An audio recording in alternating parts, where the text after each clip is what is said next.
जय जय गुरुदेव, जय जय गुरुदेव, जय जय गुरुदेव, जय जय गुरुदेव। 307 કેવલ સાહેબ બોલો જો બધા આજુબાજુ બેઠા છે એમને પણ કહેજો સત કેવલ સાહેબ, સત કેવલ સાહેબ। 84 के जन्म मरण में युगन युगन वही जाए, ऐसे कष्ट सहो पण हमसे मिलो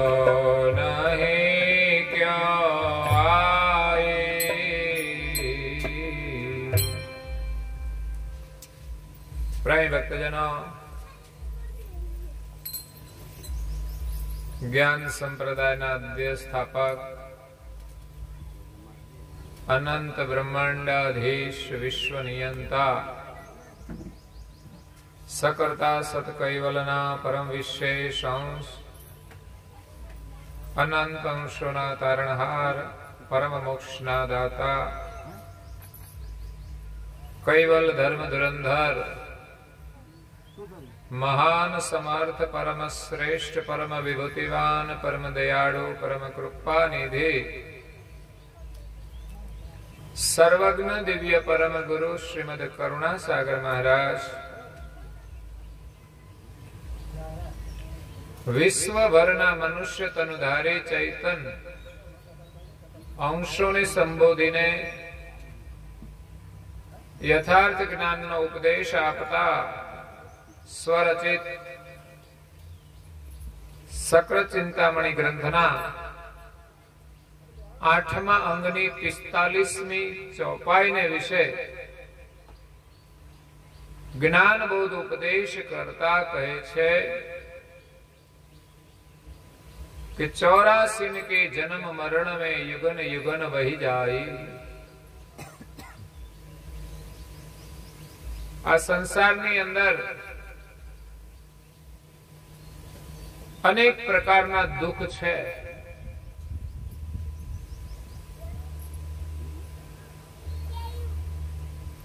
दुख पण छे अने सुख पण छे। सुखना साधनो पण छे अने दुखनु निवारण करवा माटे एना उपायो पण छे। दरेक माणस सुखी थवा इच्छे छे अने कोईने दुखी थवुं नथी।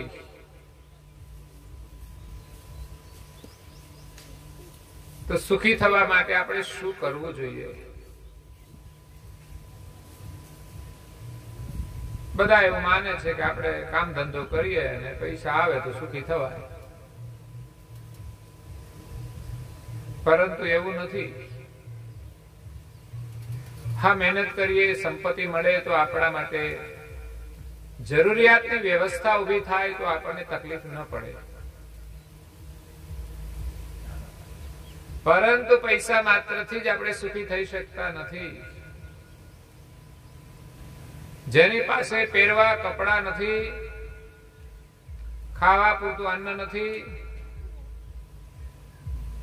एवा त्यागी अने विरक्त संतो पण सुखी छे।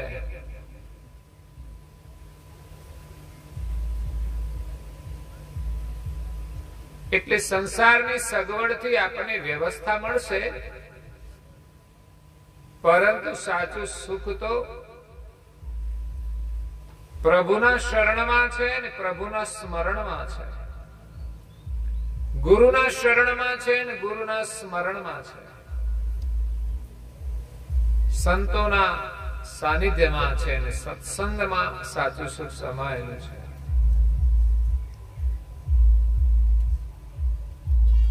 એટલે સુખી થવા માટે સૌ પ્રયત્ન કરે છે, પણ જ્યાં સુધી જીવને સત્સંગની પ્રાપ્તિ નથી થતી, સંતોનો સંગ મળતો નથી ત્યાં સુધી સત્સંગ મળતો નથી, ને સત્સંગ મળતો નથી ત્યાં સુધી માણસને સમજણ મળતી નથી, ને સમજણ ન મળે ત્યાં સુધી સંયમની પ્રાપ્તિ થતી નથી. સંયમ અને સમજણ વિના માણસ સ્મરણ કરી શકતો નથી. એટલે સુખી થવાનો સાર છે કે જીવનમાં આપણને સત્સંગની પ્રાપ્તિ થઈ જાય, સંતોનો સંગ મળી જાય. મોંઘા માનવના અવતારે ધાર્યું કામ થશે ભય તારે. તું જે ધારે તે થઈ શકે એવો આ માનવ દેહ મળ્યો છે. પણ સંતોના સથવારે ભક્તિ કૈવલની તું કરજે. સંતોનું સથવારું લઈ સત્સંગના સહારાથી તમે કૈવલની ભક્તિ કરજો. તમે જે ધારો તે કરી શકશો.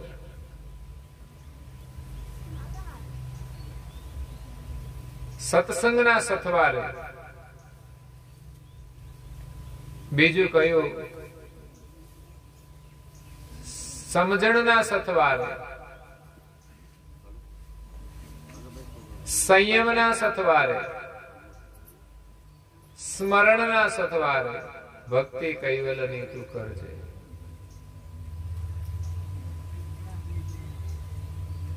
સંસારની અંદર અનેક પ્રકારના દુઃખ છે,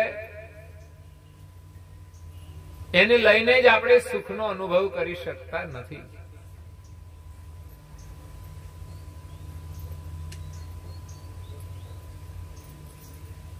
સુખી તો આપણે છીએ જ, પણ દુઃખને લઈને આપણે સુખનો અનુભવ નથી કરી શકતા. તો અનેક પ્રકારના દુઃખ છે. એમાં મોટામાં મોટું કોઈ જો દુઃખ હોય તો એ છે મરવાનું. કદાચ બીજા કોઈ પ્રકારના દુઃખ કોઈના જીવનમાં ન હોય. કોઈ ભૂખ્યા ન રહેતું હોય, કોઈ કપડા વગરનું ના રહેતું હોય, કોઈ બીજી વ્યવસ્થા વગર ના રહેતું હોય, પણ ગમે તેવો મોટો અમીર હશે તો પણ એના જીવનમાં એક મોટામાં મોટું દુઃખ આવશે. કોઈ પણ વ્યવસ્થા હશે, મોટો રાજા હશે, મોટી સત્તા હશે, મોટો બુદ્ધિશાળી હશે, ગમે તેવા હશે તો પણ એના જીવનમાં એક દિવસ મોટું દુઃખ આવશે. એ છે મરવાનું. પણ કોઈ ભાગ્યશાળી મહાપુરુષો હશે કે જેમણે સત્સંગ દ્વારા, સત્કર્મ દ્વારા, સદગુરુની કૃપાથી મોત ઉપર વિજય મેળવ્યો છે. અગર તો પોતાના સત્ય સ્વરૂપને જેમણે ઓળખીને પામી લીધું છે, હું તો ચૈતન્ય છું, હું મરવાનો જ નથી, એના જીવનમાં મૃત્યુનું દુઃખ આવતું નથી. બાકી જેમણે શરીરને પોતાનું સ્વરૂપ માન્યું છે, માયાને સુખ માન્યું છે, એ તો એક દિવસ દુઃખી થવાના છે. જો કે માયાને પોતાનું સુખ માન્યું છે તો ડગલે પગલે દુઃખી થાય છે. માયાને પોતાની માની છે કે આ બધી મારી છે એટલે મરવાનું, દુઃખી થવાનું. અને આ શરીરે આપણે છીએ એમ માન્યું છે એટલે મરવાના. બાકી તો મૃત્યુ આત્માનું તો ક્યાં થાય જ છે. પણ આત્મભાવમાં જીવીએ તો આ શરીર છોડતી વખતે દુઃખ નહીં થાય. કારણ કે શરીરમાં આપણી વાસના નથી કે હું શરીર છું, હું ચૈતન્ય છું. એ ભાવ હોય તો શરીર તો છોડવું જ પડશે, પણ દુઃખ નહીં થાય. કારણ કે હવે ક્યાં ચાલે એવું રહ્યું છે. હવે તો રિજેક્ટ થઈ ગયું છે શરીર, વૃદ્ધ થઈ ગયું છે, આમાં કશું છે નહીં. એમ છોડવાનું થાય તો શું તકલીફ છે? પણ છતાં એમ સહજતાથી બધાનું શરીર છૂટતું નથી. હેરાન થઈ થઈને માણસ શરીર છોડે છે, દુઃખી થઈને શરીર છોડે છે. પણ જેના જીવનમાં પ્રભુનું સ્મરણ હશે, શરીર છોડતી વખતે પ્રભુનું સ્મરણ કરશે, એનું શરીર સહજ રીતે છૂટી જશે અને ફરી એને આના કરતા સુંદર ને ઉત્તમ શરીર પ્રાપ્ત થશે, સંસ્કાર સંપન્ન શરીર મળશે. અને જેટલું શરીર એનું સંસ્કાર સંપન્ન હોય એટલું જ એની અંદર રહેનારો જીવ એ સુખી થાય છે. એટલે આપણે સુખી થવું હોય અને સુખી રહેવું હોય તો જે શરીરમાં રહીએ છે શરીરમાં સંસ્કાર હોવા જોઈએ. જે કઈ ક્રિયા કરીએ સંસ્કાર સંપન્ન હોવી જોઈએ. પછી મસાલા કચરો પડીકન ગુટખા ખાધા કરશો, સુખી રહેવાના આ સમજણ જોઈએ ને. આપણે ભજન કરીએ પછી કે સત્સંગ સાંભળ્યા પછી પણ આ વસ્તુ ન છૂટે તો પછી આપણે સુખી થઈ શકવાના નથી. સવારે પ્રાતઃ સ્મરણની અંદર પ્રભુનું સ્મરણ કરવું, પ્રાર્થના કરવી, ધ્યાન કરવું, સેવા પૂજા કરવી એ સંસ્કાર બહુ જરૂરી છે. એ નહીં કરીએ ત્યાં સુધી સુખ તો મળશે જ નહીં. કદાચ એર કન્ડિશનમાં બેસીશું ને તો એટેક આવી જશે, તોય બીપી વધી જશે. બોલો. અને ગાડી ને બંગલો હોય તો ડાયાબિટીસ આવે. હો, એવું નહીં કે ડાયાબિટીસ ક્યાંય ગામડામાં જ જાય. એ ગામડા કરતા શહેરમાં જલ્દી જાય. કેમ તો કે ત્યાં સુવિધા સારી મળે એને. સમજાય?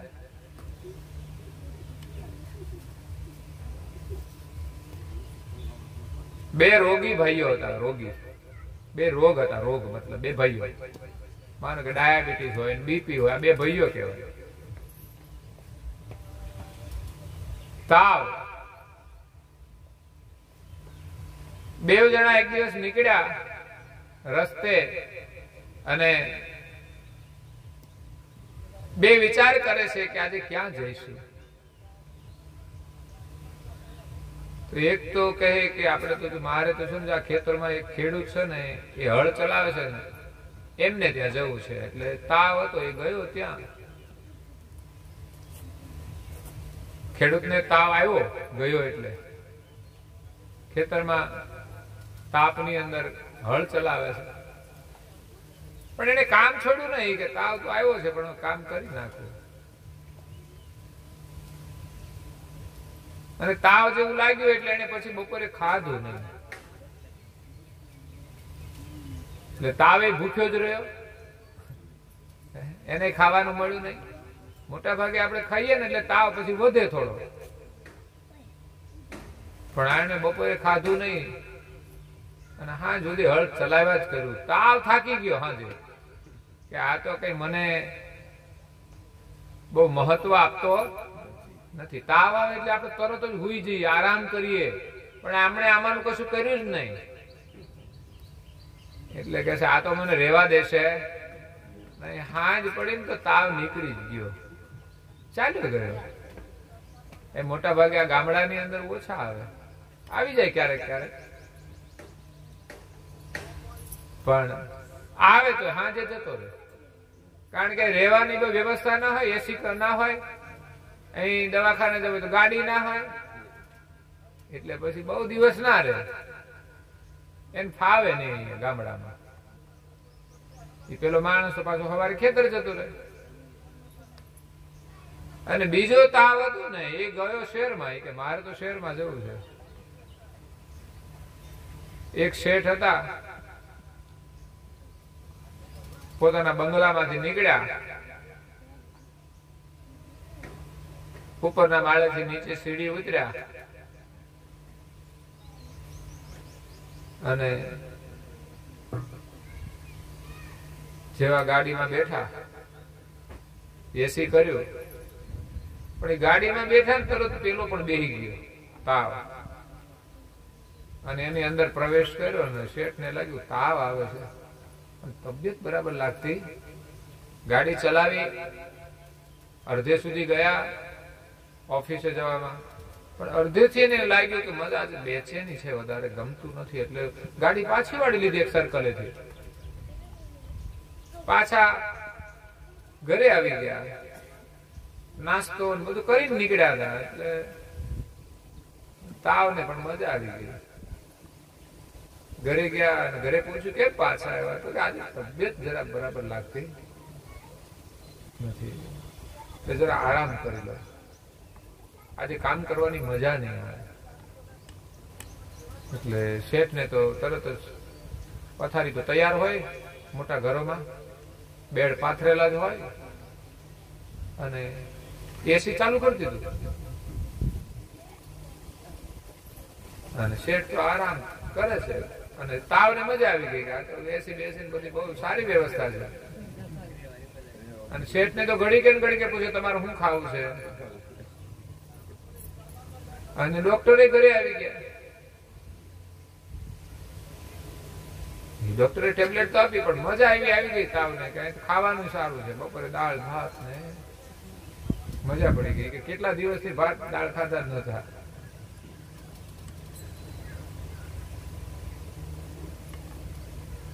એટલે અઠવાડિયું રોકાઈ ગયો તાવ, પછી ધીમે ધીમે ગયો કે હવે જઈએ. એવું નથી કે અમીરના ઘરે કોઈ બીમારી ના આવે. આજે તમે જુઓ તો આમ લોકો સુખી દેખાય, આમ તંદુરસ્તી દેખાય, પણ મોટા ભાગે 90% લોકો બીમાર હોય, કાયમી બીમારીથી દુખી હોય. એમાં ડાયાબિટીસ નંબર 1 બધાના આવે. લગભગ મહેનત કરવા વાળાને ઓછા, બહુ અહીં લોકોને ઓછા હશે, પણ શહેરમાં જે બંગલામાં રહે છે ને તો ઘરે ઘરે ડાયાબિટીસના પેશન્ટ છે. અને અમુક તો અઠવાડિયામાં 2 વખત તો ડાયાલિસિસ કરાવતા હોય, કેટલો ખર્ચો કરતા હોય. એટલે સુખ અને સગવડથી માણસ સુખી નથી થતો, પણ સાચું સુખ તો પ્રભુના શરણમાં અને સ્મરણમાં છે, ગુરુના શરણમાં અને સ્મરણમાં છે, સંતોના સાનિધ્યમાં છે, સત્સંગમાં છે.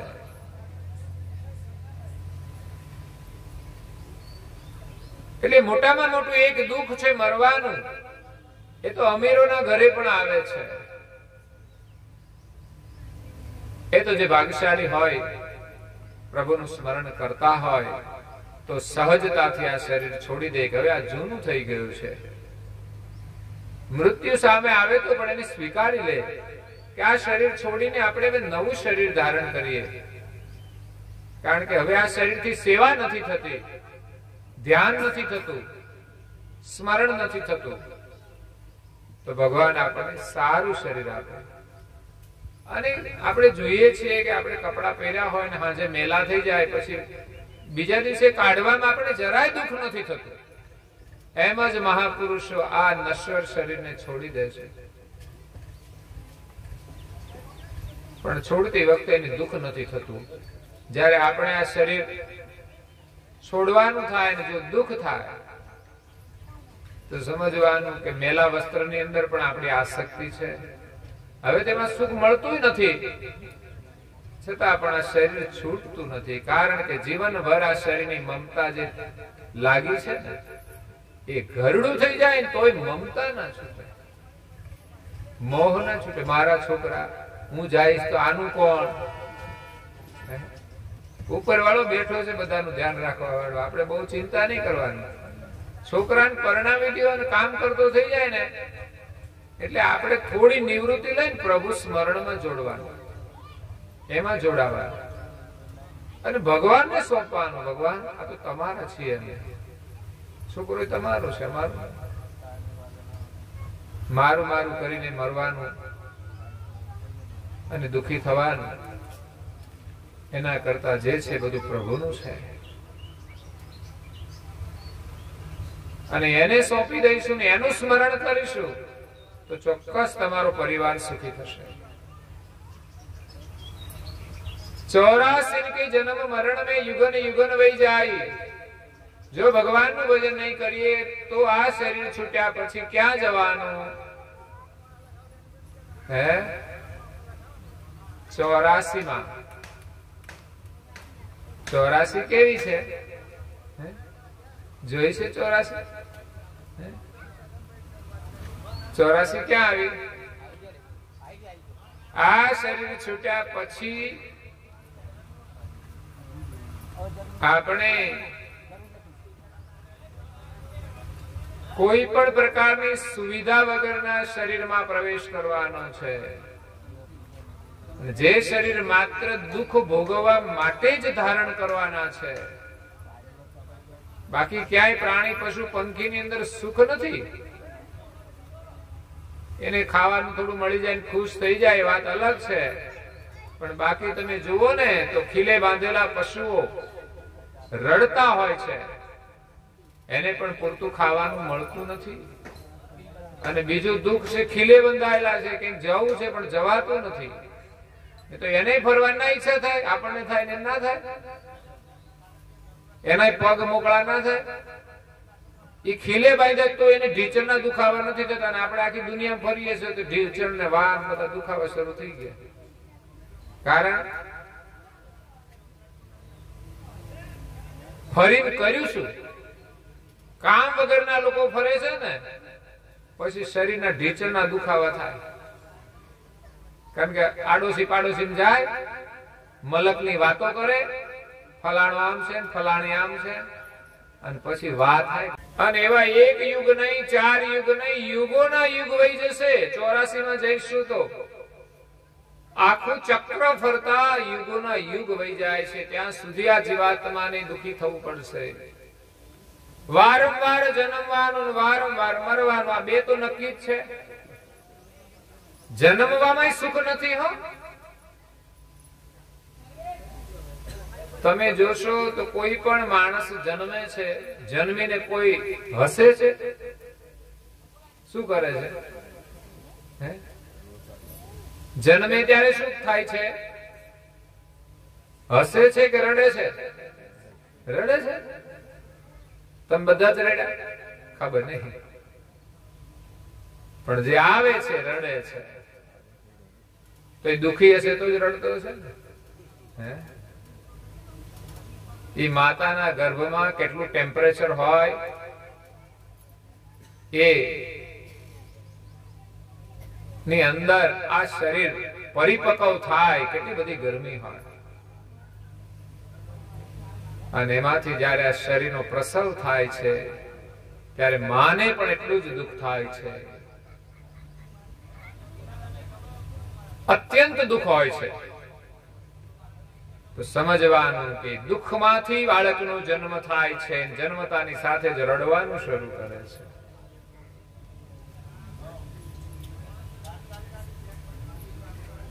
એટલે જન્મવાનું દુઃખ છે, અને જન્મા પછી દુઃખની યાત્રા શરૂ થાય છે. ભાઈ તમે જુઓ તો બીમાર હોય બાળક, મોટા ભાગે વારંવાર દવાખાને જવાનું, બાળક રડ્યા જ કરે. ઊંઘ ન આવે તોય રડે, ભૂખ્યું થાય તો રડે, અને બીમાર થઈ જાય તો પણ રડે.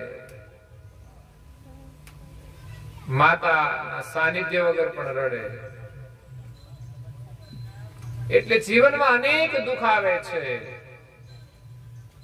બાળક જેમ જેમ મોટું થાય, સમજતું થાય, બીજા અવગુણો અંદર પ્રવેશ કરે તો પણ પછી રડવાનું. લોકોને મોટા થયા પછી પણ સમજણ આવતી નથી. બાળક નાનું હોય તો એનામાં સમજણ ન હોય તો કઈ ખોટું કરે, પણ તમે જુઓ તો યુવાન થઈ જાય, લગ્ન થઈ જાય તો એ લોકોનામાં સમજણ આવતી નથી. બોલો, ખાવાની ખબર પડતી, ઘણાને બોલવાની ખબર પડતી નથી. ખરેખર મોટા થયા પછી આપણામાં બધી સમજણ હોવી જોઈએ. શું ખાવું, શું બોલવું, શું કરવું, પરિવારમાં કેમ રહેવું, અને આ જ શિક્ષણ ભણવાનું છે. પણ માત્ર લોકો તો અક્ષર જ્ઞાન ભણે ધંધાનું જ્ઞાન ભણે,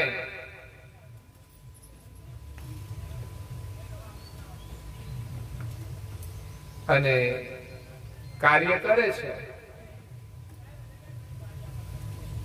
પરંતુ જીવન કેમ જીવવું એનું શિક્ષણ એની પાસે નથી હોતું, એટલે માણસ દુઃખી થાય છે. ધંધામાં પ્રપંચ કરે, લગ્ન કર્યા પછી પણ લોકો શાંતિથી રહેતા નથી, લડ્યા જ કરે. શું તમે બંને લડવા માટે ભેગા થયા છો?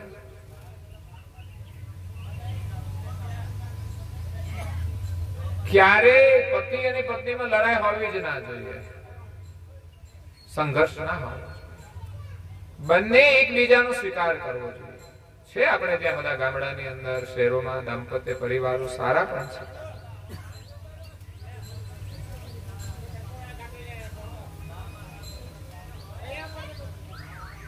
એટલે સુખી થવા માટે આ મનુષ્ય દેહ મળ્યો છે. જો આમાં પ્રભુનું સ્મરણ ન કર્યું તો સમજવાનું કે આપણે સુખી થવાના નથી. વૃદ્ધાવસ્થા આવશે, પરાધીનતા આવશે, ત્યારે જો પ્રભુ સ્મરણના સંસ્કાર હશે તો માણસ કોઈ પણ અવસ્થામાં એ ખુશ રહેશે. બાકી ઘરમાં કોઈ બોલાવે નહીં તો માણસ દુઃખી થઈ જાય. મને ઘરમાં કોઈ બોલાવતું નથી, એને દુઃખ લાગે. ત્યારે ભગવાનમાં મન લાગી જાય ત્યારે એમ થાય કે કઈ નહીં, ભગવાન તો છે ને. કોઈ ન બોલાવે તો ભગવાન સાથે તમે વાતો કરો, ખુશ રહો, ભગવાન તમારું ધ્યાન રાખશે. એટલે 84 માં જો જઈશું તો દુઃખી ના દુઃખી થઈ જઈશું. વારંવાર જન્મવાનું, વારંવાર મરવાનું. પુનરપી જનનમ પુનરપી મરણમ પુનરપી જનની જઠરે શયનમ. વારંવાર માતાના ગર્ભમાં શરીર ધારણ કરવાનું, એ વાસનાના પૂતળામાં પાછું રહેવાનું છે. તો આમાંથી છૂટવા માટે શું કરવું જોઈએ? ऐसी कष्ट सहो पण हमसे. जन्मવાનું અને મરવાનું, અનેક શરીર ધારણ કરવાનું જે દુઃખ છે એ કેવું છે ખબર છે? કોઈએ કહ્યું છે કે આપણે મૃત્યુ આવે ત્યારે ખબર પડે, પણ પછી તો કોઈ કહેવા રહેતું નથી કે આટલું બધું દુઃખ હતું. કે ઘણા દવાખાનામાં બહુ દુઃખી થતા હોય છે. આ કઈ ઓછું દુઃખ નથી, એમાં સહન ન થાય એવા દુઃખ હોય છે. એટલે મરતી વખતે પણ ઘણા દુઃખ હોય છે. લોકો પગ ઘસતા હોય, રાડો પાડતા હોય, બેચેન હોય. પણ કોઈએ કહ્યું છે કે કેવું દુઃખ જો તમારે અનુભવ કરવો હોય તો હાથમાં તમે દેવતા રાખો. જે ગરમ કોલસા હોય ને એક જ કોલસો હાથમાં રાખો, પછી જોવો કેવી વેદના શરૂ થાય છે. આપણે તો સેજ અડી જઈએ ને બળી જઈએ તો હાય હાય થઈ જાય છે, બાપરે દાજી ગયા. પણ હાથમાં રાખવાનો હોય તો કેટલી વેદના થાય. આવી વેદના આ જીવને શરીર છોડતી વખતે થાય છે.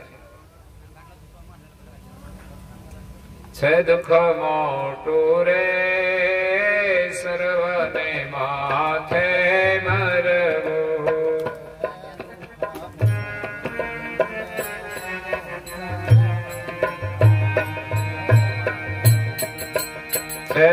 દુઃખ મોટું રે સર્વને માથે મરવું.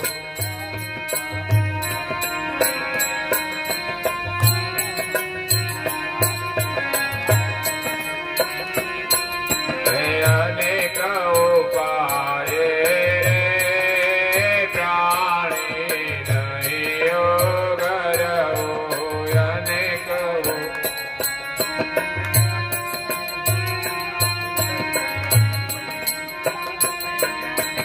દેવને દાનવ રે માનવ માયા માણી. દેવને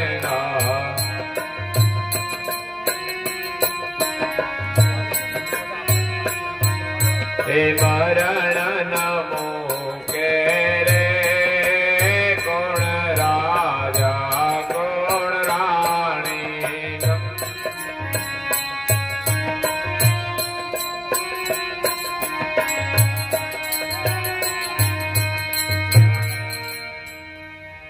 સરસ ભજન છે. દેવ હોય, દાનવ હોય કે માનવ હોય, પણ જેણે જેણે માયા માણી, માયાનું સુખ માણ્યું, સમજવાનું એને દુખી થવાનું છે. અનેક ઉપાય રે પ્રાણી નહીં ઉગરવું. આપણે અનેક ઉપાયો કરીશું, મૃત્યુથી નહીં બચી શકીએ. મરણ કોઈને છોડતું નથી, દેવ હોય, દાનવ હોય કે માનવ. માનવની અંદર કોઈ રાજા હોય કે રાણી હોય, કોઈને મૃત્યુ છોડતું નથી. બહારની ગમે તેટલી વ્યવસ્થા કરીએ છતાં મૃત્યુથી બચી શકતા નથી. પરંતુ મહાપુરુષોએ બહારની વ્યવસ્થાને છોડીને જેમણે ભજન કર્યું, એવા મહાપુરુષો દુઃખથી બચી ગયા છે. એટલે મરવાનું બહુ મોટું દુઃખ છે. બીજો અનુભવ કરવો હોય કે મરવાનું દુઃખ કેવું, તો હાથમાં આપણે કોઈ વીછીનો ડંખ લાગ્યો હોય, વીછી કરડે. અત્યારે તો બહુ ઓછા કરડતા છે, કદાચ ભાગ્યે જ કોઈ ખેતરમાં કરડી જાય, પણ પેલા બહુ વીછી હતા. એમ કે છે હવે ઓછા થઈ ગયા કળિયુગમાં. પણ માણસો ખરા એના જેવા. હા, ઓરિજિનલ વીછી ઓછા જોવા પડે, પણ માણસ જોવા મળે. ઝેરી માણસો, વેર ઝેરની વૃત્તિ વાળા, બદલો લેવાની વૃત્તિ વાળા, જેની સાથે બોલે તો ઝેર જ જેવું બોલતા હોય, ડંખ મારે. તમે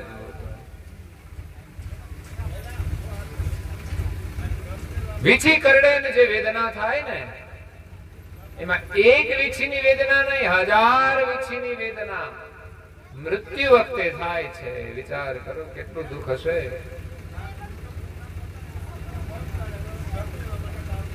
આમાંથી છૂટવાનો માર્ગ પરમ ગુરુ કરુણાસાગર મહારાજ બતાવે છે અને કહે છે કે એસી કષ્ટ સહો પણ હમસે મિલો નહીં ક્યો આઈ. સંસારમાં તો બધું દુઃખ દુઃખ ને દુઃખ છે, છતાં પણ એને તમે વળગી જ પડ્યા છો. ના મારું, ના મારું, નાની પાછળ દોડો છો. હા, જરૂરિયાત હોય, કુટુંબ પરિવાર છે, એની સાથે પ્રેમથી રહો તમે, એમાં કોઈ દુઃખ નથી. પણ એમાં રાગ દ્વેષ હોય ને ભેદભાવ હોય ને મારું તારું હોય. નાના હોય થોડી સમજણ ઓછી હોય ત્યાં સુધી બધા ભેગા રહીએ, પણ થોડા મોટા થઈ જઈએ એટલે આ મારું ના તારું, આ માયા શરૂ થઈ જાય છે. એટલે સંસારમાં આટલું બધું કષ્ટ સહન કરો છો, તો મને આવીને કેમ મળતા નથી? પરમ ગુરુ કહે છે તમે મારા શરણમાં આવો તો હું તમને જન્મ મરણના ત્રાસમાંથી છોડાવીશ.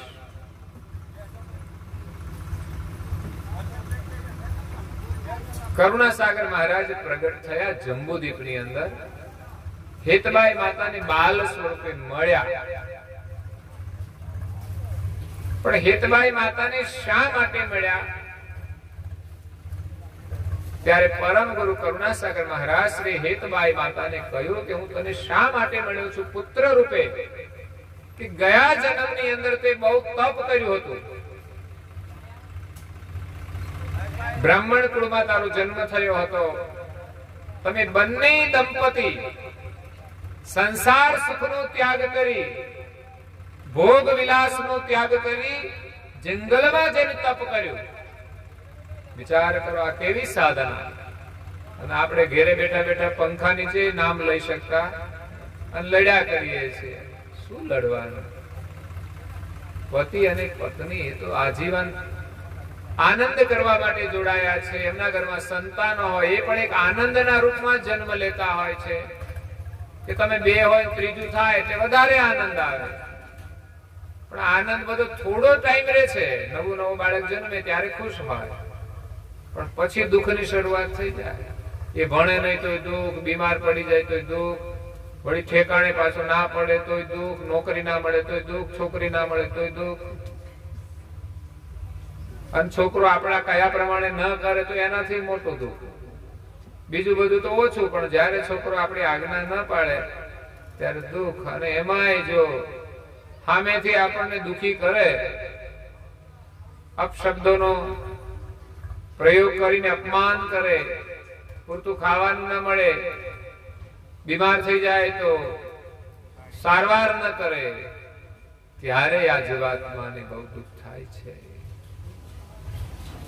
એટલે આટલું બધું કષ્ટ સંસારમાં સહન કરીએ છીએ તો પછી એમાંથી છૂટવા માટે આપણે ગુરુ મહારાજના શરણમાં જઈએ. કરુણાસાગર બાપજી કહે છે કે જેહી મનુષ્ય દુર્લભ દેવન કો તેહી મનુષ્ય તું પાઈ. વિચાર તો કરો આપણે કેટલા ભાગ્યશાળી છીએ કે જે માનવ દેહ મળવો દેવોને પણ દુર્લભ છે, મતલબ એને મળતો નથી. આ લાભ બધાને નથી મળતો એટલે દુર્લભ કહ્યું છે.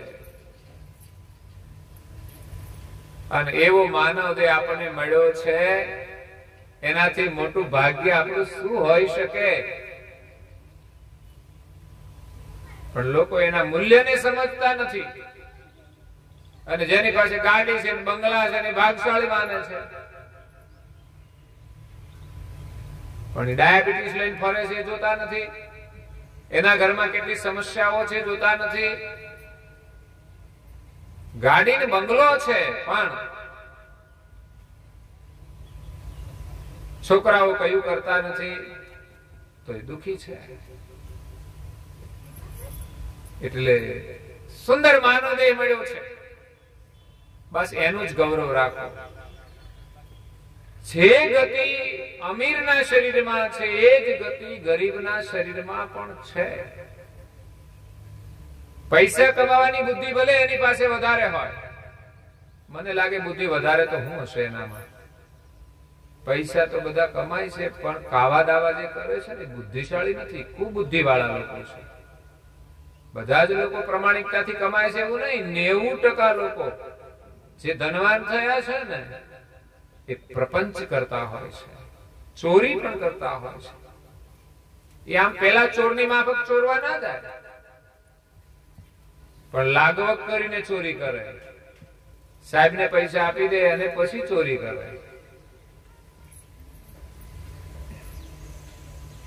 ચોરને કે તું ચોરી કર ને ઘર ધણીને કે તું જાગતો રહે. એટલે મોટા લોકોની ચોરી એવી હોય છે, ચોરી કરે અને સાહેબોને ખબર હોય આ ચોરીનો ગુનો મોટો લાગે. ખબર ના હોય ને કરી લે ને એ ઓછો ગુનો. ખબર હોય ને કરે એટલે રિશ્વત આપીને કરે. એટલે મોટા લોકો પૈસા કમાય છે અને પછી ડાયાબિટીસ ને એ બીપી આ બધું કેમ વધે છે? તો કે ભાઈ આ બધો પ્રપંચ કર્યો હોય ને પછી એ બધો વધી જાય, એટલો વધી જાય કે પછી ડાયાલિસિસ જ કરવું પડે. કારણ કે એના ખોટું કર્યું હોય એટલે વધારાના પૈસા ખેંચવા પડે ને પાછા ડાયાલિસિસમાં. એટલે ધીમે ધીમે ખેંચવાનું શરૂ કરી દે. અને આ જન્મમાં અધૂરા રહી ગયા તો બીજા જન્મે પાછા ખેંચવાના. એવું નહીં કે ભાઈ આ એક રોગ થઈ ગયો એટલે કામ પૂરું થઈ ગયું. હિસાબ તો બહુ બાકી રહી જાય છે. એટલે પ્રપંચ માણસ ન કરે તો સુખી થાય છે. તો આ માનવ દેહ મળ્યો છે એનાથી આપણું કોઈ મોટું ભાગ્ય નથી. પરમાત્માને પામવાની જે સમજની શક્તિ છે એ મનુષ્ય શરીરમાં આપી છે. પછી અમીર હોય તોય ભલે ને ગરીબ હોય તોય ભલે. હું તો એમ માનું છું ગરીબ લોકો જેટલો ભગવાનને ભજવાનો લાભ લઈ શકે એટલા અમીરો નથી લઈ શકતા. અમીરો કદાચ દાન આપી દેશે થોડું, પણ એમાં માન સન્માનમાં અડધું તો બાદ થઈ જાય, હા કપાઈ જાય. માન અને સન્માનની ભાવનાથી કરવામાં આવે કે અંતરમાં માનની ભાવના હોય તો અડધું દાન કપાઈ જાય. પછી અડધાનો લાભ તો મળે જ, કારણ કે એમણે દીધું છે એટલે એને મળ્યું હતું ને એમાંથી એને સારા કાર્યમાં વાપર્યું છે. વાયુ છે તો ઉગવાનું છે. પણ નિષ્કામ ભાવથી માણસ જો સારું કામ કરે તો એનો આર્થિક લાભ તો જે મળતો હોય તે મળે જ, પણ મોટો લાભ છે ભક્તિનો, સેવાનો, સંસ્કારનો. એના પરિવારમાં પણ જે બાળકો જન્મે ને સંસ્કારી જન્મે, આ એક લાભ મોટો હોય છે.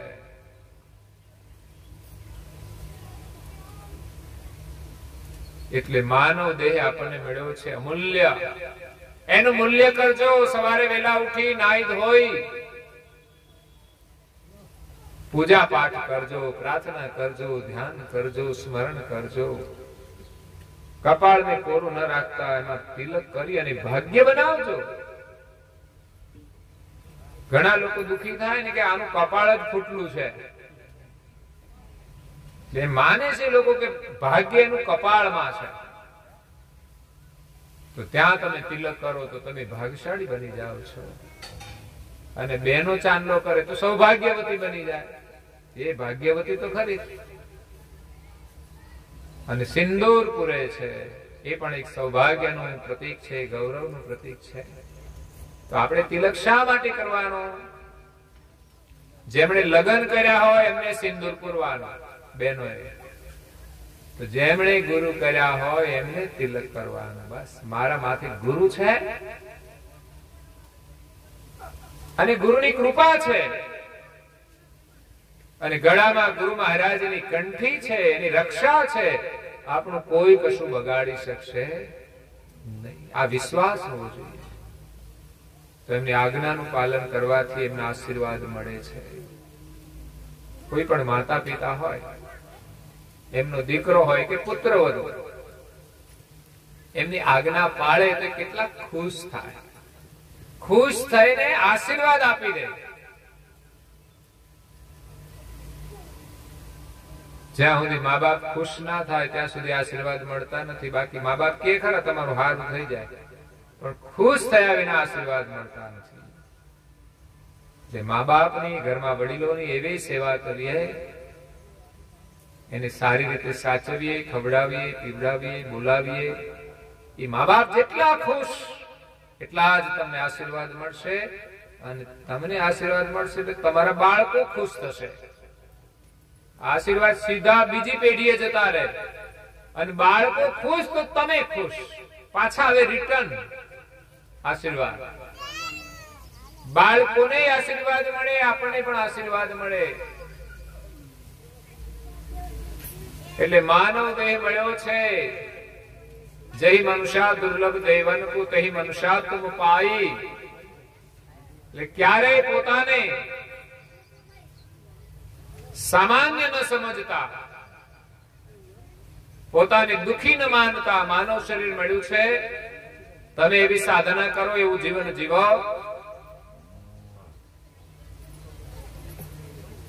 કે પૂરતી સગવડ ન હોવા છતાંય તમે દુઃખનો અનુભવ ન કરો અને સુખનો હંમેશા અહેસાસ કરો. તો જય મનુષ્યા દુર્લભ દેવન કો તે મનુષ્યા તુમ પાઈ. બિન સતગુરુ ફેરી કે ભવ ભુગતો ધિક આતમ હતાઈ. માનવ દેહની અંદર આ સમજણ ક્યારે આવશે કે આ શરીર દ્વારા આપણે પરમાત્માનું સ્મરણ કરી શકીએ, પરિવારમાં બધાની સાથે પ્રેમથી રહી શકીએ? આ સમજણ ક્યાંથી આવશે, ક્યારે આવશે? ઘણા લોકોને 80 વર્ષ થઈ જાય તો સમજણ આવતી. બીડીઓ ફૂંક્યા જ કરે, ફૂંક્યા જ કરે, ફૂંક્યા જ કરે. બોલો 80 વર્ષે એને સમજણ ના આવે કે હવે તો છોડું. હવે તો એવી માન્યતા થઈ ગઈ છે કે જે લોકો વ્યસનનું સેવન કરે છે એ માને છે કે આના વગર અમારે ચાલે. આ બુદ્ધિ તો જુઓ, વ્યસનની બુદ્ધિ કેવી થઈ ગઈ, ઉલટી બુદ્ધિ થઈ ગઈ. આના વગર અમારે ચાલે જ નહીં. એટલે જયારે મરવાનું થાય ત્યારે ભેગું લઈ જવાનું, કારણ કે એના વગર તો તમારે ચાલે નહીં. એટલે બીજા જન્મે ફરી પાછું એ બાળપણથી જ શરૂ થઈ જાય. એ આપણને દુખી કરીને જ રહે. આમ તો એમ વિજ્ઞાન કહે છે કે ભાઈ આ જે કઈ વ્યસની છે, વ્યસન એ બધાની અંદર તંબાકુ હોય, બધા ઝેરી તત્વો છે, વિટામિન, એમાં નિકોટીન છે, આ બધું ઝેરી છે. શરાબ હોય, એની અંદર આલ્કોહોલ હોય. તો આનું સેવન કરવાથી માણસના શરીરની રોગ પ્રતિકારક શક્તિ ઓછી થાય છે. એટલે ભવિષ્યમાં એના શરીરની અંદર બીમારીઓ વધે છે. ધીમે ધીમે શરૂઆત થાય, ખબર ના પડે, પણ છેલ્લે છેલ્લે પછી બધા જ મહેમાન આવી જાય, બધા જ આવી જાય. બોલો, કોઈ કે અમને આ તકલીફ છે, પહેલી તકલીફ છે, ઢીચણ દુખે છે, કાનમાં સંભળાતું નથી, આંખોમાં તકલીફ છે, પેટમાં તકલીફ છે, બધી તકલીફ આવી જાય છેલ્લે.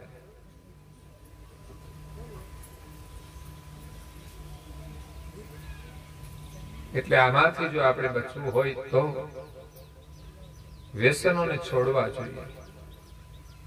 એક ઝટકે છોડી દેવાના, ઓછું કરવાની વાત જ નહીં. ઓછું કરે ને ક્યારે વધી જાય કશું ખબર ના પડે. 2 દિવસ ઓછું કરે, કહેવાનું હોય, કોઈ મળ્યું હોય ત્યારે 2 દિવસ પછી હતા એના એ જ. કહેવાનો મતલબ એ છે કે જે વ્યસનનું સેવન કરે છે એને કેન્સર થાય છે એવું વિજ્ઞાન કહે છે. તો ઘણા લોકો એવું માને છે કે આમાં તો ઘણા બધા વ્યસન કરે પણ બધાને કેન્સર થતા, કોઈકનો આ જન્મે વારો, કોઈકનો બીજા જન્મે વારો, પણ થાશે ખરું. યાદ રાખજો, ગેરંટી સાથે કહું છું. કારણ કે આ જન્મમાં એમણે વ્યસન છોડ્યું નથી, એટલે આવતા જન્મે એની ભેટ એની જન્મથી જ મળવાની છે. જેવો થોડો મોટો થશે, કુસંગ થશે, તરત જ વ્યસની બની જશે.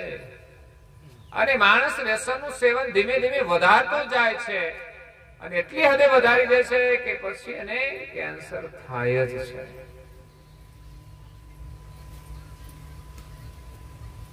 એટલે યાદ રાખજો કે જો સુખી થવું હોય તો આ બધી આદતોને છોડી દેવી જોઈએ. મોટા ભાગે ભાઈઓ પેલા જાય, તમે જોજો, મોટા ભાગની બહેનો વિધવા હોય છે. મોટા ભાગના કોઈક વળી બહેનો જતા રહે, પેલા કઈ પ્રોબ્લેમ હોય, ગમે તે હોય. બાકી મોટા ભાગના ભાઈઓ પેલા જતા રહે. કેમ? કારણ કે વ્યસનનું સેવન ભાઈઓ કરે છે. એમણે આયુષ્યને ઓછું કર્યું છે અને બીમારીઓ વધારી છે. એટલે શરીરની અંદર સૂક્ષ્મ બીમારીઓ હોય ને તો પણ માણસ જલ્દી જતો રહે. એટલે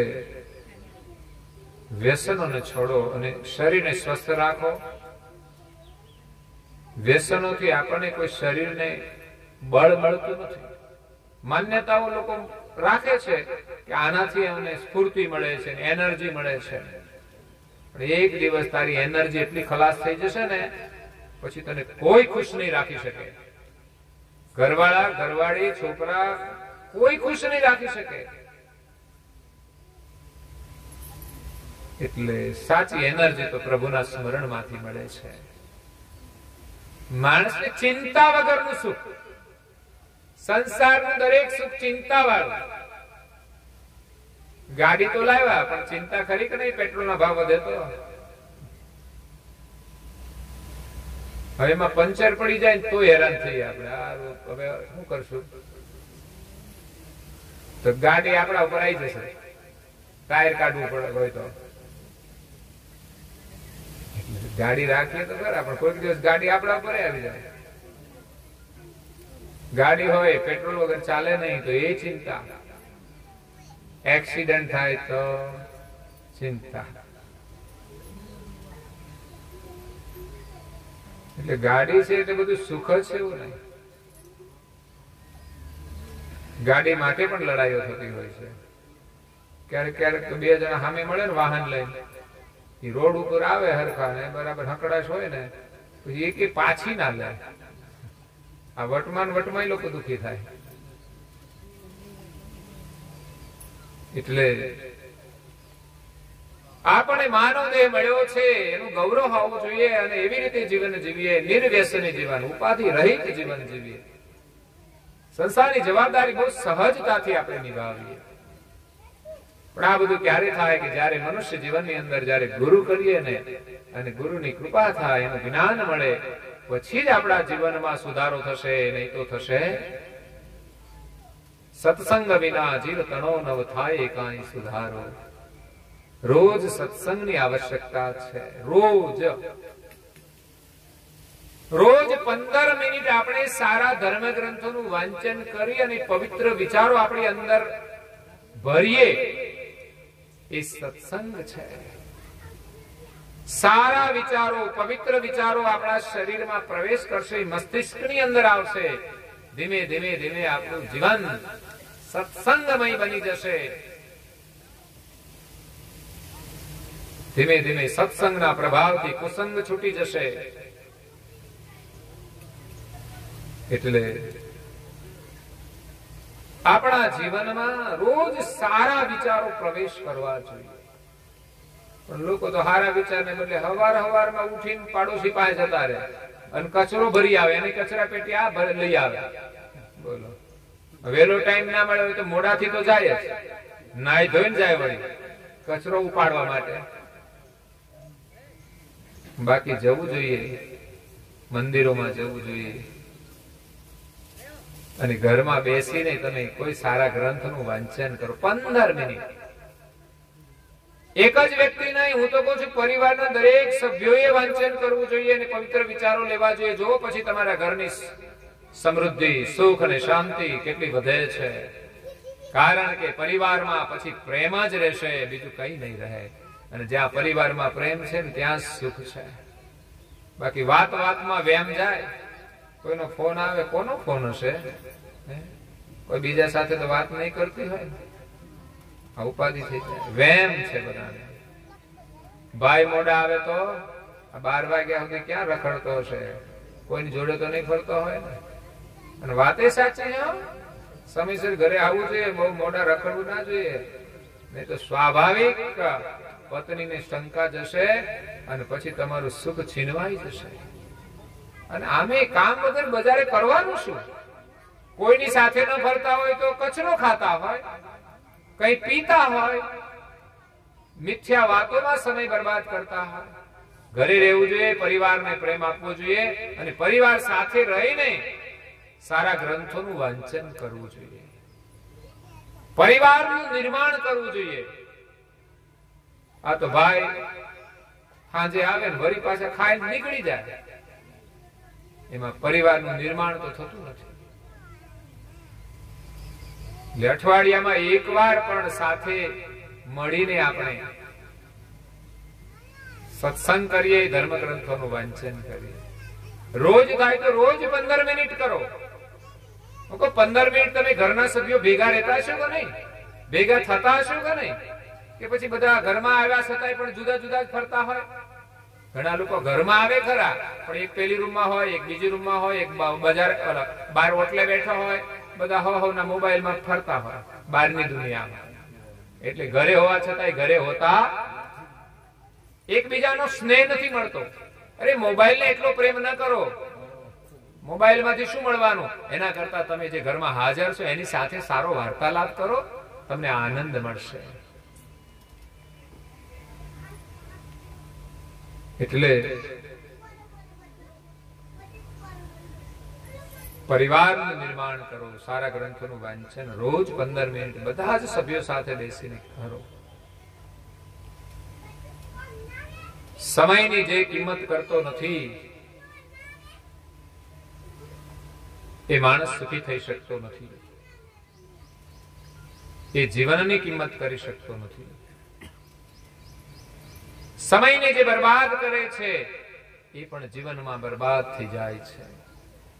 સમયને કામ વગર બરબાદ નહીં કરવો જોઈએ. એનો ઉપયોગ કરો. તમે જેટલો સમય મળ્યો છે એનો સારો ઉપયોગ. તો આપણા જીવનમાં સદગુરુ હોવા જોઈએ. એમની દીક્ષા લીધી હોય, એમની મંત્ર લીધો હોય અને એમાં શ્રદ્ધા હોય, એનો જપ કરો, એમની પૂજા કરો, પ્રાર્થના કરો, ચોક્કસ તમે સુખી થશો.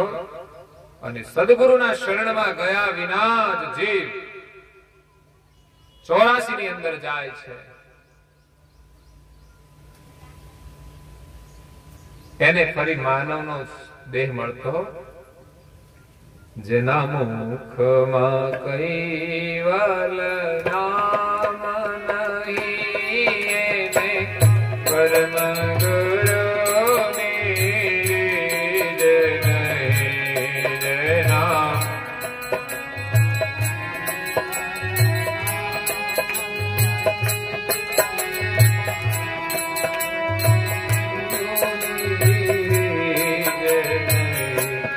જેના સિર પર ગુરુનો બાન નહીં જેના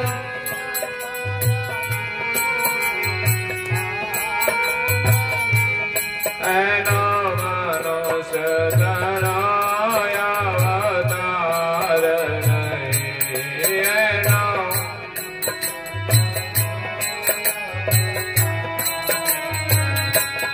જેના મુખમાં કૈવલ નામ નહીં એને પરમ ગુરુની રીજ નહીં જેના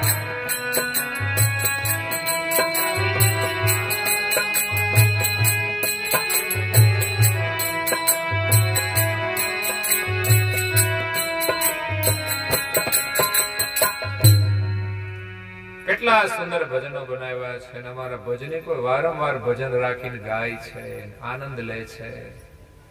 ગાવાથી આનંદ મળતો હોય તો પછી જો એ ભજન પ્રમાણે આપણે જીવીએ તો સમજવાનું કે ત્યાં આનંદ કોઈ દિવસ ખૂટશે નહીં અને બીજાને આનંદ આપશે. એક ભજન ગાઈએ તો આપણને આનંદ મળે, પણ ભજન પ્રમાણે જીવીએ ને તો આપણે બીજાને આનંદ આપી શકીએ. જેમણે આ ભજનો બનાવ્યા છે એ બીજાને આનંદ આપીને ગયા છે. એટલે ભજનનો બહુ મોટો લાભ છે. જેના મુખમાં કૈવલ નામ નહીં એને પરમ ગુરુની રીજ નહીં. કૈવલ કૈવલનું સ્મરણ કરો. આપણે અમીર બની જઈશું. હો, સાચી અમીરી તો એ છે કે કેટલા મંત્રોનો જપ કરીને તમે ધન ભેગું કર્યું છે. સાચું ધન શું છે? એનામાં તો સાચું નાણું છે. નામ ભજવાનું નાણું છે. નામ તો સાચું નાણું છે. નામ ભજવાનું નાણું છે.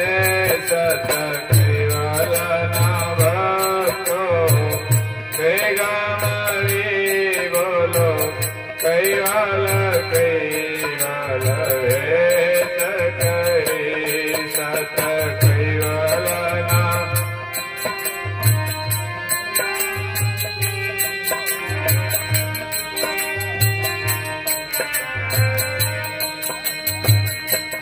એ જન્મ મારા નિવારે છે. ડોબતા જીવોને તારે છે.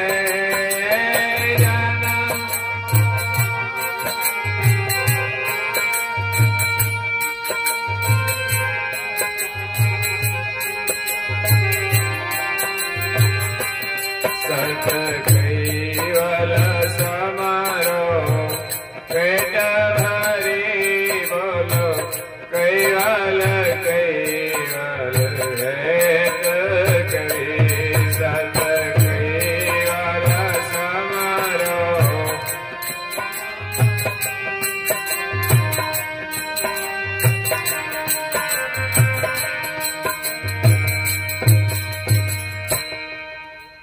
સુંદર સુંદર ભજનો છે.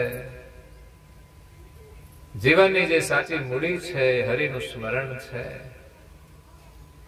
અહીંયા ભલે ગરીબી હોય કદાચ, પણ જેને ભજન કર્યું છે, સ્મરણ કર્યું છે, એ જયારે જશે ને ત્યારે આ બધી મૂડી લઈને જશે અને જે ગાડી ને બંગલા ને સંપત્તિ ભેગી કરી છે એ બધું મૂકીને જશે.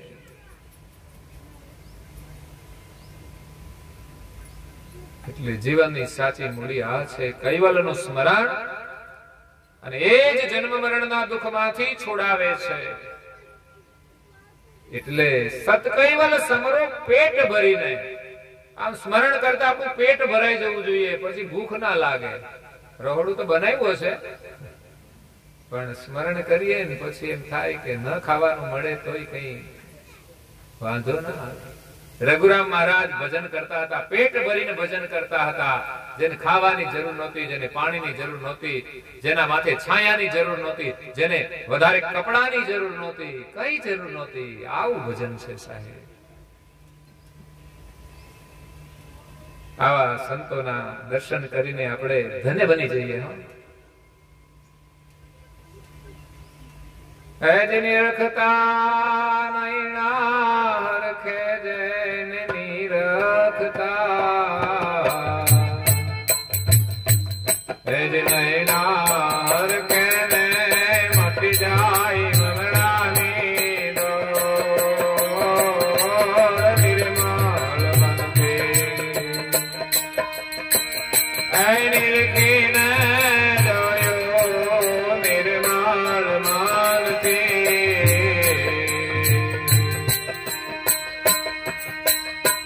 નિરખીને જોયું એમાં ખોટી મળે નહીં, ખોડ સાચા રે.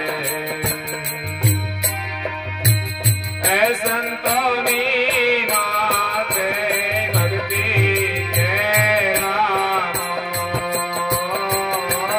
સાચા રે.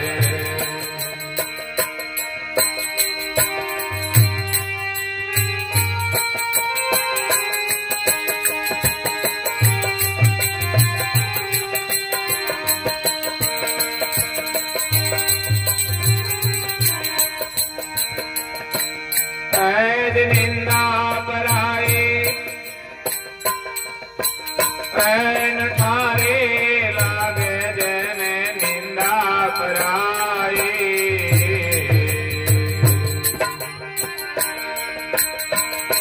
ઠારે લાગે સમરે શ્રી રાણ છોડ.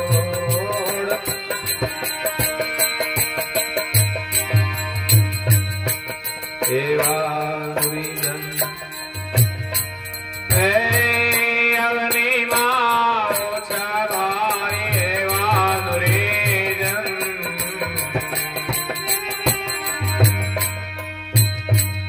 અવનીમાં ઓછા બીજા લાખોને કરોડ સાચા રે. એ સંતોની માથે ભક્તિ કે રામ સાચા રે.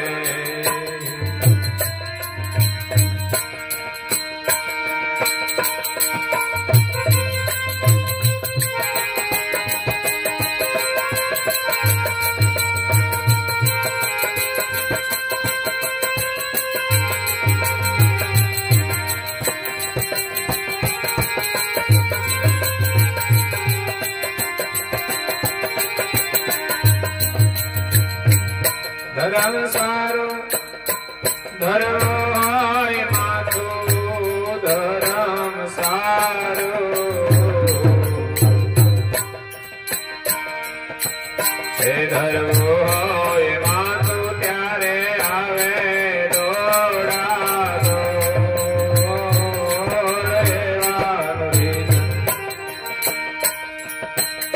એ અલખ મેં પ્યારા ભાઈ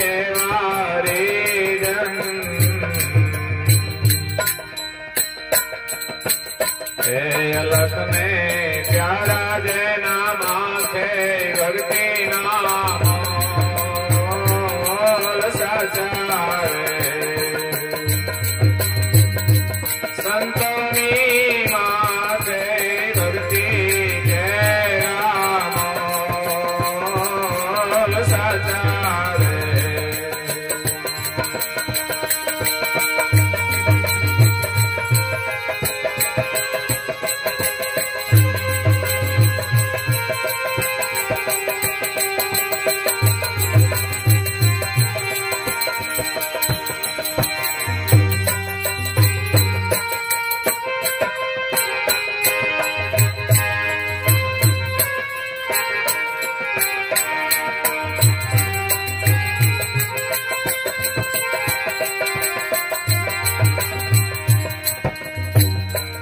जुग जुग जोड़े अमर राखो जुग जुग जोड़े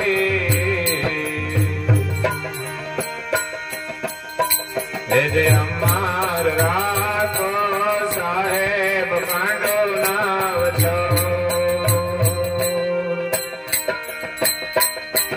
भेगी समाधि ऐ भजन तुम्हारो भेगी समाधि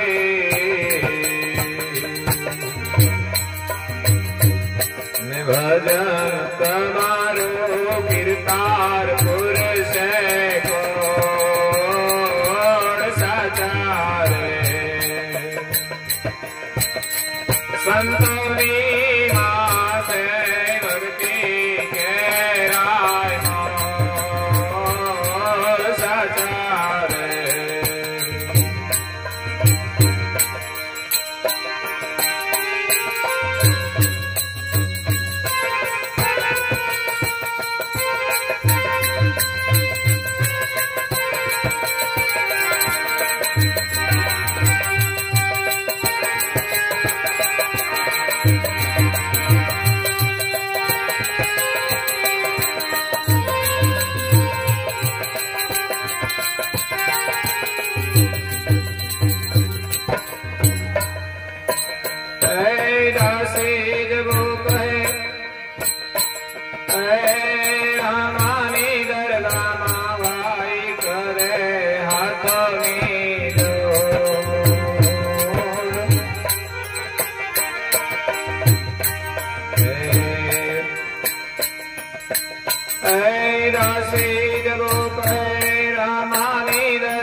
છોડાવો અમને ત્રિગુણ ત્રાટીને છોડ સાચારે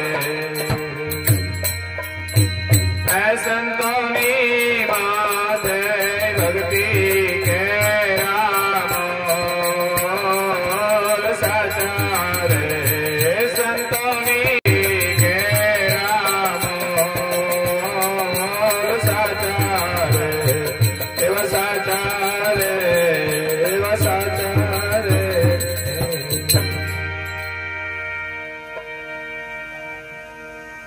તો મહાપુરુષોના જીવનમાંથી એમના સત્સંગમાંથી આપણને સુંદર જીવન જીવવાની પ્રેરણા મળે છે અને આપણને આ ભવબંધનમાંથી એ છોડાવે છે. એમનું સાનિધ્ય હશે તો માનવ જીવન સફળ થશે, માનવ જીવનમાં આપણે સુખી થઈશું. અને આ નાયક પરિવાર છે, ભજન પ્રેમી છે, સંસ્કારી પરિવાર છે, અવારનવાર સત્સંગના લાભ લે છે, ભજનના લાભ લે છે, ઘરમાં પણ સેવા પૂજા પ્રાર્થના કરે છે, કપાળમાં તિલક કરે છે. બહુ ભાગ્યશાળી છે અને ગૌરવ છે એક પરમ ગુરુના શરણમાં આવ્યા છે. આ જગતના જે સમર્થ ગુરુ છે એમનું શરણ મળ્યું છે, સમર્થ રાજાનું શરણ મળ્યું છે. આપણે તો રાજાના સંતાન છીએ. એટલે પરમ ગુરુ કરુણાસાગર બાપજી આપણને જન્મ મરણના દુઃખમાંથી છોડાવવા માટે આવ્યા છે ને એમના શરણમાં રહીશું તો અવશ્ય આ જન્મ મરણના દુઃખમાંથી આપણને છુટકારો મળશે. અને આજે વિશેષ પરમ ગુરુના અનન્ય ઉપાસક રમેશભાઈ હીરાભાઈ નાયક, સંતાનમાં પુત્ર નથી પણ પુત્રીઓ એના માટે પુત્ર રૂપ છે. આ પણ એક આનંદ હોવો જોઈએ.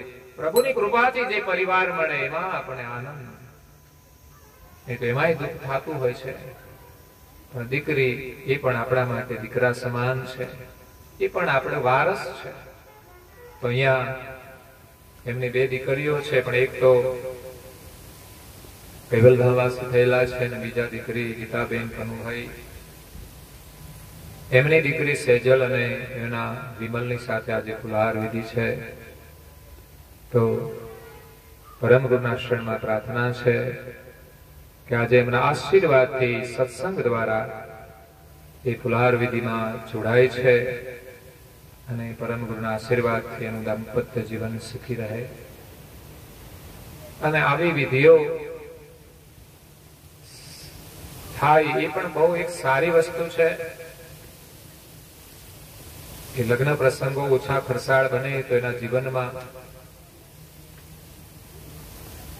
એને આર્થિક સમસ્યાઓ ઓછી થઈ જાય. એટલે સામાજિક પ્રસંગો પણ બહુ સમજીને કરવા જોઈએ. હું તો જોઉં છું ઘણી વાર લોકો બાબરી ઉતારે તો એ મોટો લગ્નનો પ્રસંગ કરતા હોય. બાબરી એક સામાન્ય સંસ્કારની પ્રક્રિયા છે, એમાં બહુ લોકોને ભેગા કરવાની જરૂર નથી. માત્ર કોઈ દેવસ્થાને જાઓ, દર્શન કરાવો, એની બાબરી ઉતરાવી દો, પગે લગાડીને આવતા રહો, આમાં બીજી કોઈ ખર્ચા કરવાની જરૂર નથી. પણ અમુક રિવાજ હોય છે સામાજિક કે એની બાબરી તો મોટો પ્રસંગ કરવાનો હોય ત્યારે જ કરવાની, એટલે છોકરો મોટો થઈ જાય ને વાળે મોટા મોટા થઈ જાય ત્યાં સુધી એની બાબરી બાકી હોય. પછી લગ્નનો પ્રસંગ હોય કે બાબરી ના હોય કે કોઈ પણ પ્રસંગ આપણે બહુ જ ઓછામાં ઓછા ખર્ચે કરવા જોઈએ. જેટલી જરૂર હોય એટલા જ ખર્ચા કરવા જોઈએ. જેટલા સાદગી પૂર્ણ થાય એટલા વધુ સારું છે.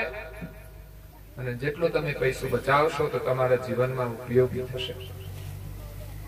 એટલે ગ્રહસ્થાશ્રમની અંદર જયારે જોડાય છે ત્યારે દરેકની એક ફરજ બનતી હોય છે. પતિ અને પત્ની જોડાય એ બંનેની જો ફરજ સમજીને જીવે તો એના જીવનમાં એને સુખ મળે છે. પછી આપણે જેના સંતાન છીએ, જે પરિવારમાં રહીએ છીએ, એ માતા પિતા હોય, સાસુ સસરા હોય, એનો આદર કરીએ, એમની સેવા કરીએ.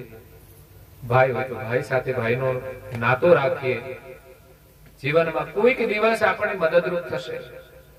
ભાઈ અલગ હોય છતાં પણ એક પરિવારનો જે સંબંધ છે, એકબીજાને ક્યારેક મુશ્કેલી આવે ત્યારે એકબીજાને મદદરૂપ થવું, એનું નામ ભાઈ છે.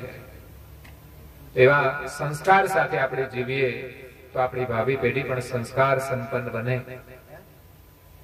અને વિશેષ આપણામાં ધર્મનું ગૌરવ હોવું જોઈએ કે ધર્મનું કાર્ય પહેલા કરીએ અને પછી બીજું કાર્ય કરીએ. ધર્મ માટે આપણે સમર્પણ કરીએ, ધર્મ માટે આપણે સંપત્તિ વાપરીએ. તો આ બંને સેજલબેન અને વિમલકુમાર ફુલહાર વિધિથી નવા જીવનની શરૂઆત કરે છે ત્યારે પરમ ગુરુના ખૂબ આશીર્વાદ છે કે બંને પરમ ગુરુની પૂજા પ્રાર્થના કરી અને પોતાના દિવસની શરૂઆત કરી અને આશીર્વાદ મેળવીને એનું દાંપત્ય જીવન સુખી રહે, એમનો પરિવાર સુખી રહે એવી શુભકામના સાથે અહીંયા આવેલા બધા જ જે સગા સંબંધીઓ છે, અનુયાયી છે, એ બધાને પણ પરમ ગુરુના ખૂબ આશીર્વાદ કે તમે જે પરિવારમાં રહો છો બધા પરિવારના સભ્યો પ્રેમથી રહો, સંપીને રહો અને પ્રભુનું સ્મરણ કરીને તમારા જીવનને સફળ કરો એવી શુભકામના સાથે અહીંયા આપણે કથાને વિરામ આપીએ. અસ્તુ સત કેવલ સાહેબ. ઘરના સભ્યને જે બોલવા બોલજો, બધા હાથ જોડજો. જય જય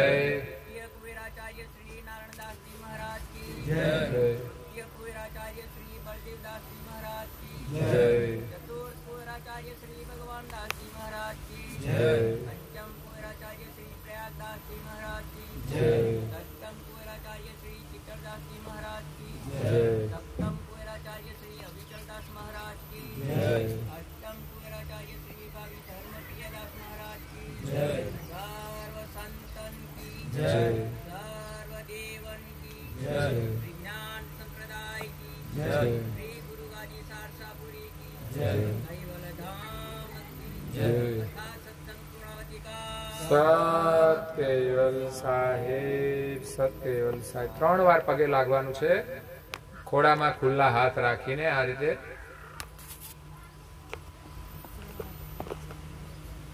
સત્કેવલ સાહેબ, સત્કેવલ બોલો જો. સત્કેવલ સાહેબ. આજુબાજુ બેઠા છે એમને પણ કહેજો, બે હાથ જોડીને સત્કેવલ સાહેબ. બંને બાજુ સત્કેવલ સાહેબ. કરુણા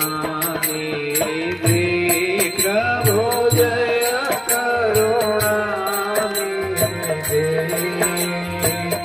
आरती आरत पूर्वक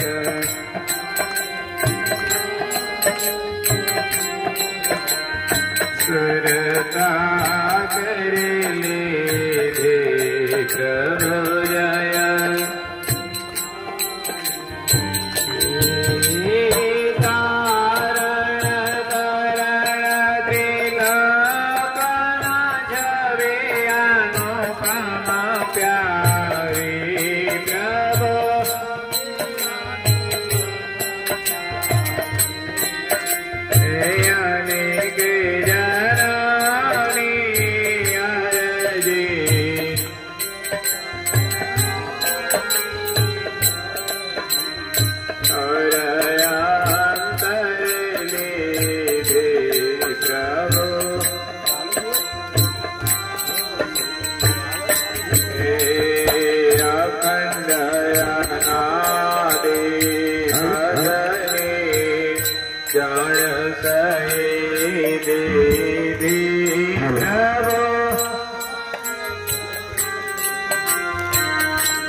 संशय जगयानि वारी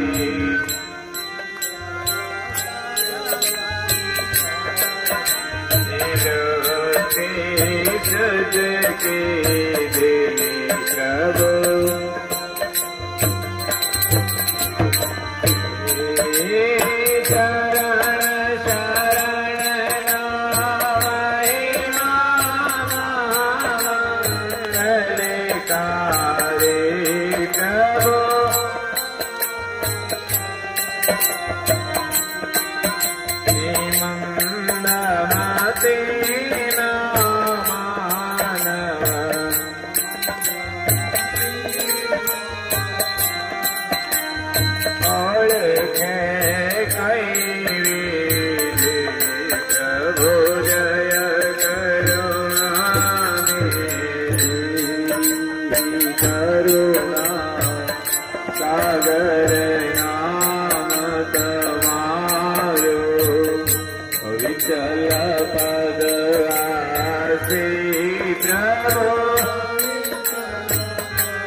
शरणागत में बानमा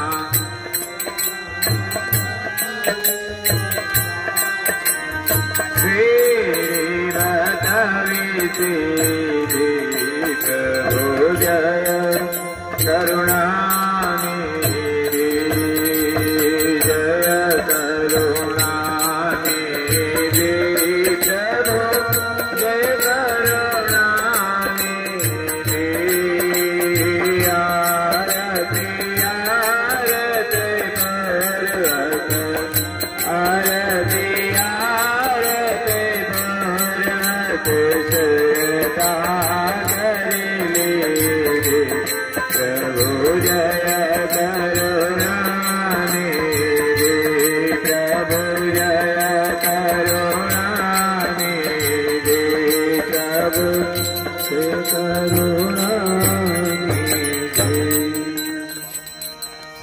करुणा सागर महाराज की कैवल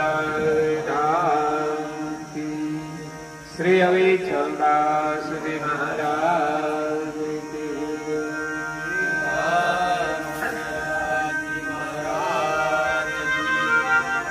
सत्संग आरती गुणावती का साथ केवल साहे श्रीमान